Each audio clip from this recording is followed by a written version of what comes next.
पीछे देख रहे हैं कि यहाँ पर आज 69,000 शिक्षक भर्तियों को लेकर यहाँ पर जो परीक्षार्थी हैं वो प्रदर्शन कर रहे हैं। उनसे बात करेंगे और जानेंगे कि इन सब की मांगे क्या हैं और ये प्रशासन से क्या कुछ कहना चाहते हैं। हम सरकार के साथ हैं, हम सरकार के साथ हैं।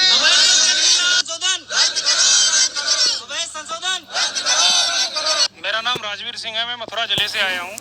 हमारी सिर्फ दो ही मांगे हैं उत्तर प्रदेश की सरकार से।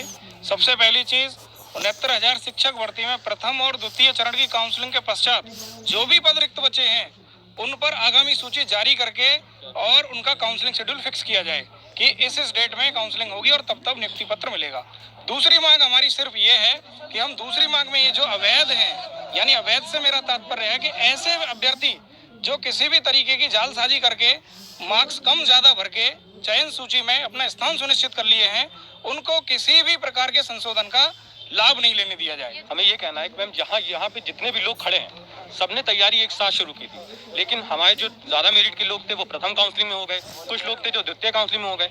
आज हम लोग की ये हालत है कि हम लोग को उस सूची में होना चाहिए था, लेकिन कुछ अवैध लोगों के कारण आज हमें यहाँ पर ठंड में धरना देना पड़ रहा है। मैम, मेरा नाम प्रियंका पांडे है, मैं कानपुर नगर से आई हूँ।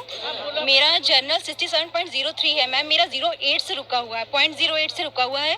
ये जो रिक्त पद हैं, जो कुछ बच्चे लग गए हैं, टीजीटी में लग गए हैं, एलटी में लग गए हैं और बाकी कोई नौकरी नहीं चाहता है जिन्होंने वो छोड़े हैं, और बाकी जो फर्जी संशोधन वाले हैं, ये जो रिक्त पद है इस पे जल्द से जल्द ये तृतीय आवंटन सूची जारी की जाए। मैं शशांक तिवारी कि जो लोग योग्य हैं आपके 90-97 के कट ऑफ को मानक को पास करते हैं वो सभी योग्य हैं, पहली बात। दूसरी चीज जो मोस्ट इंपॉर्टेंट ये है कि यहाँ पे सारा का सारा खेल एकेडमिक से होता है मैम, ठीक है। यहाँ पे 110 नंबर 105 नंबर पाया हुआ बंदा बाहर है, 97 नंबर या उससे नंबर कम पाए हुए लोग अंदर हैं। तो मेरा सरकार अगर टेक्निकली समझा जाए, आप लोग क्या कहना चाहते हैं? हम बस टेक्निकली ये कहना चाहते हैं कि जो भी सीटें रिक्त रह गई हैं या जिन सीटों पे काउंसलिंग नहीं हुई है या जो लोग विद्यालय आवंटन के बाद विद्यालय छोड़ रहे हैं, उन सारी सीटों को इकट्ठा किया जाए और हम जो योग्य अभ्यर्थी जो पीछे वेटिंग में है ना, हमको मौका दिया जाए। 46,000 जो लड़के पास हुए थे, ठीक है मैम, उनको मैम फॉर्म फिल करने के लिए कहा गया था। उसके बाद उसमें जो कुछ लड़के ऐसे थे उन्होंने ये सोचा कि हम इलीगली काम कर दे रहे हैं, जो मार्क्स अगर वो 500 में 300 मार्क्स लेकर के आए वो 380 कर दे रहे हैं उसको, ठीक है। और बाद में गवर्नमेंट के पास जा करके अपना रोना धोना धरना ये सब चीजें कर रहे हैं। मैम हमारी गलती क्या है इसमें? हमने कोई इलीगल काम नहीं किया। हमारे जो marks high school inter graduation में जो भी मार्क्स थे हमने वही फिल किए थे, हमने कोई ऐसा चेंज नहीं किया था।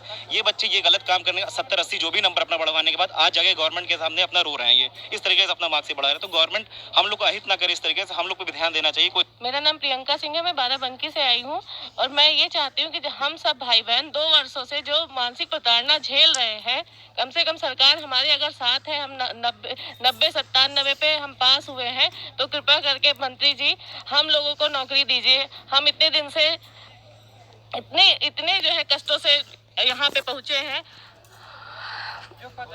उन पदों को जो है कृपया करके जल्दी से जल्दी जो है रिक्त पदों को भरने का जो है प्रयास करें। मेरा नाम विजय लक्ष्मी गुप्ता है, मैं बाराबंकी जिले से आई हूँ और 69,000 शिक्षक भर्ती में जो बचे हुए पद है, रिक्त पद हैं, उन पर जल्द से जल्द सूची जारी हो, ब्यौरा जारी हो। विजय लक्ष्मी है, मैं बाराबंकी से हूँ और मैं आज इसीलिए यहाँ पर आई हूँ कि मैं अपना सरकार से और शासन से ये रखना चाह रही हूँ कि जो भी 69,000 की बची हुई सीटें हैं उन सभी सीटों पे जल्द से जल्द अगली काउंसलिंग करवाई जाए। मेरा नाम दीप्ति द्विवेदी है, मैं अम्बेडकर नगर जिले से हूँ।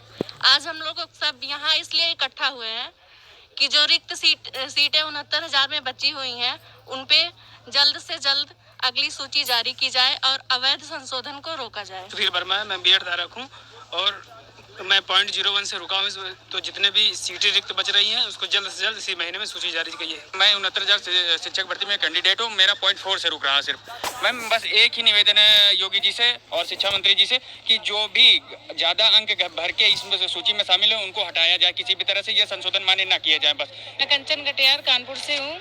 मैं जो बेसिक शिक्षा मंत्री ने वो स्टेटमेंट दिया था एक कि 69,000 की जितनी भी सीटें हैं, मतलब जितनी भी खाली बचेंगी सीटें तब तक भरी जाएंगी, तब तक काउंसलिंग होती रहेगी। तो मैं चाहती हूँ कि मतलब ये काउंसलिंग हो। महाज्ञापन कार्यक्रम था, इसमें हमें कोई किसी से धरना वगैरह नहीं था, केवल निवेदन ये था कि जो सरकार के माननीय मुख्यमंत्री ने अभी नियुक्ति पत्र वितरण कार्यक्रम में और जो माननीय शिक्षा मंत्री ने 2 जून को कहा था कि इसकी जो अंतिम सीट खाली रहेगी तब तक हम भर्ती कराते रहेंगे। आदर्श द्विवेदी औरैया से आया हूँ। मैं 69,000 भर्ती का छात्र हूँ। ये भर्ती में पहली सूची जारी हुई है जो 67,867 सदस्यों की थी, जिसमें कुछ लोगों ने अंकों में गड़बड़ी करके अपना स्थान बनाया है, जिस वजह से उनका स्थान वहाँ तय हुआ। और कुछ लोग ऐसे हैं जो दशमलव के कुछ पॉइंट से बाहर रह गए हैं। अगर उन लोगों का अंक सुधार दिया जाए और बाहर के लोगों को स्थान दिया जाए तो कई लोग ऐसे होंगे जो लिस्ट से बाहर हो जाएंगे और बाहर वाले लोग लिस्ट में स्थान पालेंगे। अभी जो कहा जा रहा है कि मानवीय त्रुटि हो गई, 10 नंबर को 100 नंबर बना दिया गया और उसे सिर्फ मानवीय भूल बताया जा रहा है, या फिर ये कहा जा रहा है कि मेल वो भर रहे थे लेकिन सर्वर की गलती थी, वो फीमेल हो गए। फीमेल कह रही है वो सर्वर की गलती है, वो मेल हो गए। ऐसा कौन सा सर्वर है दुनिया में जो मेल को फीमेल और फीमेल को मेल बना देता है, 10 नंबर को 100 नंबर बना देता है, 43 को 103 बना देता है?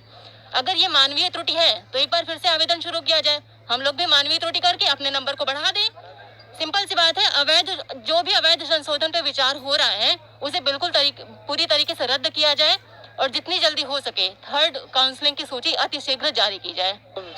2 काउंसलिंग में भर्ती हुई है, वैसे ही हम लोग भी 90-97 गुणांक को कट ऑफ को पार किए हुए हैं। जैसे और लोग हैं वैसे ही हम लोग हैं। सरकार से मेरी ये विनती है, गुजारिश है कि जल्द से जल्द वेटिंग लिस्ट प्रतीक्षा सूची जारी की जाए और जो अवैध संशोधन है जो मेरिट को प्रभावित कर रहा वो बिल्कुल उसको मान्य न किया जाए। सरकार ने जो पहले जियो जारी किया था उसमें ये इस संशोधन को अवैध घोषित किया था, लेकिन कुछ चीज़ों की वजह से उसको मान्य कर दिया गया है, जिससे हमारे बहुत सारे साथी जो सूची में थे जिनको होना चाहिए वो कुछ पॉइंट से बाहर हो गए, और जो अवैध लोग थे जिनको उस सूची में नहीं होना चाहिए था वो उस सूची में आकर अवैध संशोधन की मांग कर रहे हैं। लेकिन हम लोग उसका विरोध कर रहे हैं, जबकि सरकार ने ये चीज़ें कही थी कि अवैध संशोधन जो मेरिट को प्रभावित करता है वो मान्य बिल्कुल नहीं होगा। कामेश्वर उपाध्याय प्रतापगढ़ से हैं।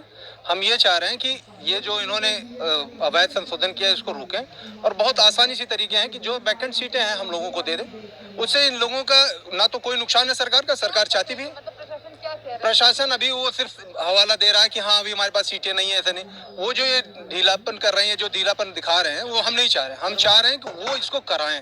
तो मैं ये चाहता हूँ कोई भी इल्लीगल संशोधन मान्य न किए जाए जो मेरिट को प्रभावित करते हो। मैं विकास मिश्रा लखीमपुर खीरी से हूँ और 69,000 की सूची में प्रतीक्षारत हूँ। हम लोग आज NCERT पर एक महाज्ञापन देने के लिए आए हैं। SCERT पर, तो SCERT पर हमारा ज्ञापन देने का केवल 2 ही बिंदुओं पर हमें ज्ञापन देना है। और पहला ये है कि जो सरकार अवैध संशोधन पर विचार कर रही है, सरकार ने अभी किया नहीं है, तो अवैध मैं ये बताना चाहता हूँ कि बहुत से ऐसे अभ्यर्थी हैं जिन्होंने 10 को 100 बना दिया, 150 को 250 कर दिया, जिससे कारण क्या है कि उनका नाम, मैं किसी व्यक्ति का नाम नहीं लूंगा, ऐसे वो BTC वाले भी हो सकते हैं, B.Ed वाले भी हो सकते हैं, D.Led वाले भी हो सकते हैं, तो उन्होंने अपना गुणांक बढ़ा करके मेरिट लिस्ट में नाम तो बना लिया है। उनका एक प्लान था, एक कंस्पायरेसी कह सकते हैं, फ्रॉड था कि बाद में जब नाम आ जाएगा तो लेन देन करके किसी न किसी तरीके से हम अपना व्यवस्था कर लेंगे। लेकिन मैं धन्यवाद देना चाहूंगा उत्तर प्रदेश की सरकार का कि उत्तर प्रदेश की सरकार ने एक जियो जारी करके कहा है कि अगर कोई अवैध व्यक्ति का चयन होता है तो उसके लिए उत्तर